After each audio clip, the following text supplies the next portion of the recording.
Welcome to Midlife Ala Bahari. If your life looks successful on paper but feels different on the inside, you're in the right place. Here, we explore identity, clarity, fulfillment, and how to live more truthfully inside the life you've built. Follow the show to stay connected to the conversation.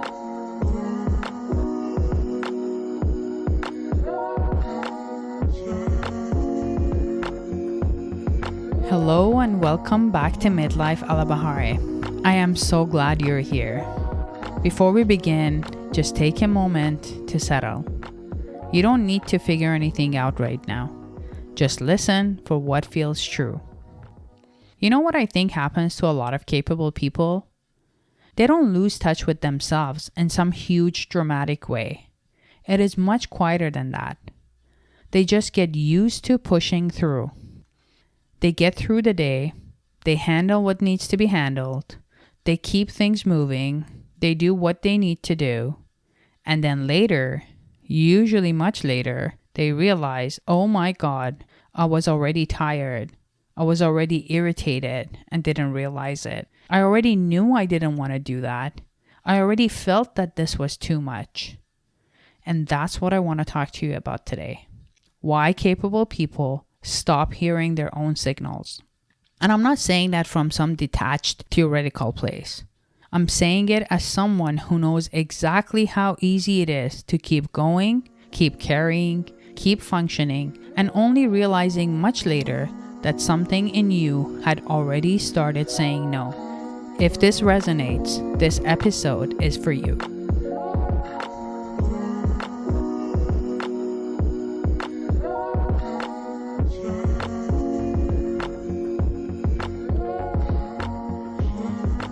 I think this pattern is hard to catch because for a while it actually looks like strength. You're still functioning, getting things done, showing up, and handling life. So nothing on the outside is really forcing you to stop and ask, wait, what is this actually costing me? And that's the thing. A lot of capable people don't have a problem with functioning. They have a problem with stopping, pausing, and noticing. Or maybe more accurately, noticing in time. Because there is a big difference between I know I'm tired and I only realize I'm tired after I've already snapped at someone. There's a big difference between I don't want to do this and I only realize I didn't want to do it after I've already said yes. And recognizing this gap is really important. Because life is always easier when you can respond to the signal instead of having to clean up the consequence. And I think for a lot of high-functioning people, that gap gets wider over time. Not because they don't feel things, they do, but because they're used to moving past the quieter signals. They get used to saying, I'll deal with that later. It is fine. It is not that serious. I can handle it. Let me just get through this part. And honestly, that makes sense because pushing through works, at least in the short term. There is a simple idea here. What brings relief gets repeated. If pushing through helps you get things moving, avoid friction, stay productive, get recognized, not disappoint people, or just feel a little more in control, then of course your system learns to do that again and again and again. Of course it does. You're tired, but you still finish the thing. You don't want to do it, but you say yes and still get it done. Something feels off, but you call it a stress and keep moving. The push through becomes familiar, then it becomes efficient, and then it becomes automatic. And once it becomes automatic, you stop hearing the earlier cue. That's the part I really want to name because I don't think most capable people are disconnected. They are connected. They're just late. Late to their tiredness. Late to their resentment. Late to their own no. Late to the moment where something inside of them already knows this is not working. And when you're late to yourself often enough, you start needing louder signals. That's when it becomes, why am I suddenly so irritable? Why do I feel so flat? Why does this tiny thing bothers me? Why does this person get under my skin? Why do I feel weirdly emotional over something so small? Why can't I answer a simple question like, what do you want? And the answer is often not that nothing is there. It is that you've spent so much more time responding than pausing and listening that your own signals don't get your attention early anymore. That is expensive, my friend. Because then everything starts getting labeled the same way. I'm stressed, I'm tired, it's just a lot. Sometimes stress is just the broadest word available. Sometimes it is not a stress. Sometimes it is resentment, disappointment, sadness, reluctance. Sometimes it is that you've agreed to something that wasn't really a yes for you. And if all of that gets flattened into one vague category, you lose useful information. Then you can't really respond well because you don't actually know what is it that you're responding to. That's why more precise language is important. Not because you need to become hyper-analytical, but simply because clarity helps. If I know I'm tired, I'll take the time to rest. If I know I'm resentful, I can ask, what is it that I agreed to that was not honest? If I know I'm reluctant, I stop pretending this was a clean yes for me. And if I'm sad, I stop calling it a stress and hoping it disappears. That's a better relationship with yourself, isn't it? And I think this is one of the hidden costs of being highly capable. You can become so good at enduring that you stop noticing how often your endurance has replaced your honesty. You can get so practiced at functioning that your quieter truth only gets your attention once it has turned into something harder. And over time, that weakens your self-trust. Quietly. Very quietly. You stop believing your tiredness unless it gets extreme. You stop believing your reluctance unless you can justify it. You stop believing desire unless it sounds sensible. You stop believing discomfort unless it becomes disruptive.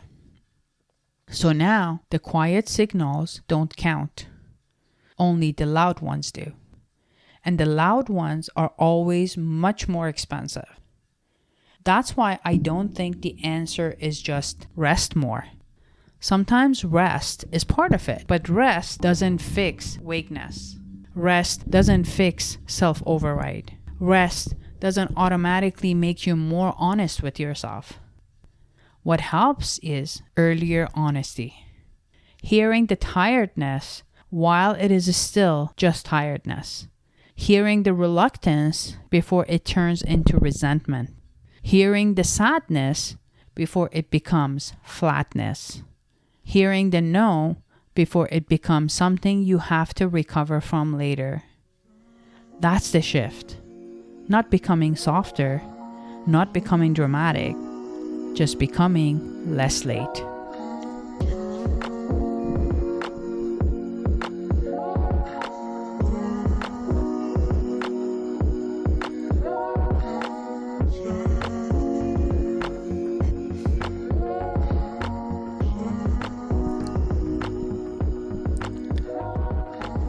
Let's make this personal.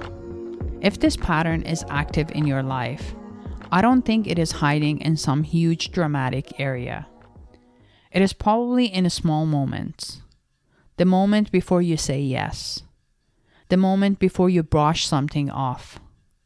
The moment before you tell yourself it is fine. Or the moment before you decide to push through. That's where I would look. Here are a few questions I want you to sit with. Not to test yourself, just to be honest. Question number 1. What do I usually understand about myself too late? Tiredness, resentment, overwhelm, sadness, the fact that I didn't actually want to do something but still did it. This question alone will tell you a lot. What do I keep calling stress because I don't want to get more specific? Sometimes stress is real, and sometimes stress is just the safest label. Where in my life do I only realize I've got past my limit after I already passed it? This is useful information. And whatever you find as part of your answers, it doesn't mean failure. It is simply information. You're getting to know yourself more and your signals more. Question number 4. Which signals do I trust least in myself? Do you trust your tiredness, your no, your desire, your boredom, your dread? A lot of us have certain signals we override almost immediately. This question will help you to know which ones are yours. And 5th question, what would change if I took the quieter signal seriously? Not the dramatic one, the earlier one. Would I pause sooner? Would I say no sooner? Rest sooner? Stop agreeing to things that already feel heavy? That's really the work. And here is something I would encourage you to pay attention to this week. Notice how fast you override yourself. That speed tells you so much. How fast do you go to, I'm fine, it's okay, don't worry about it, I'm just stressed, I can handle it, I'll deal with this later. Because sometimes the signal is there, you're just faster than the signal. And that's the pattern you need to recognize.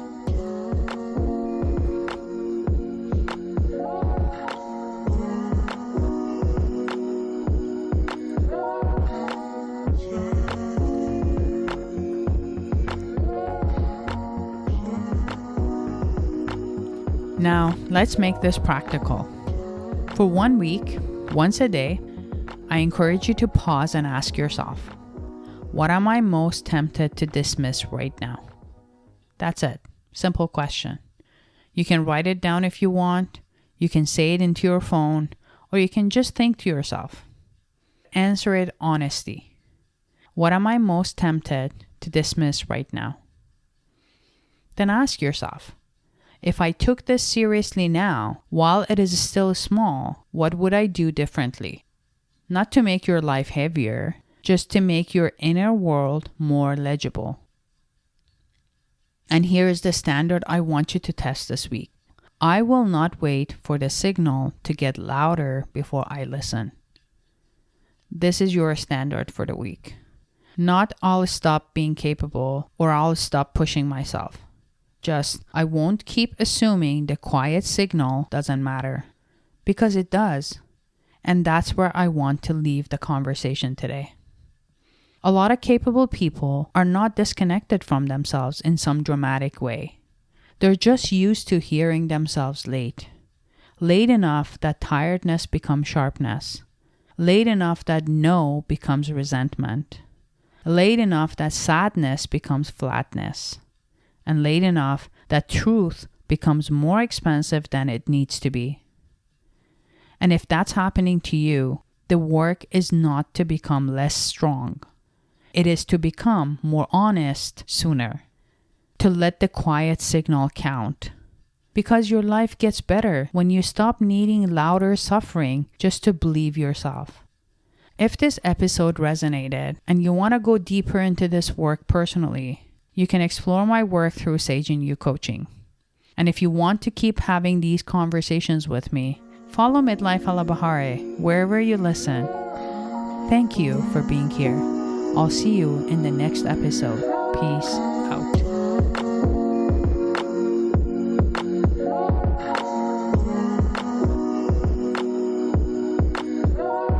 This podcast reflects my own views and is provided for general information, education, and entertainment purposes only. It is not professional advice of any kind. Please seek qualified professional support for your specific situation.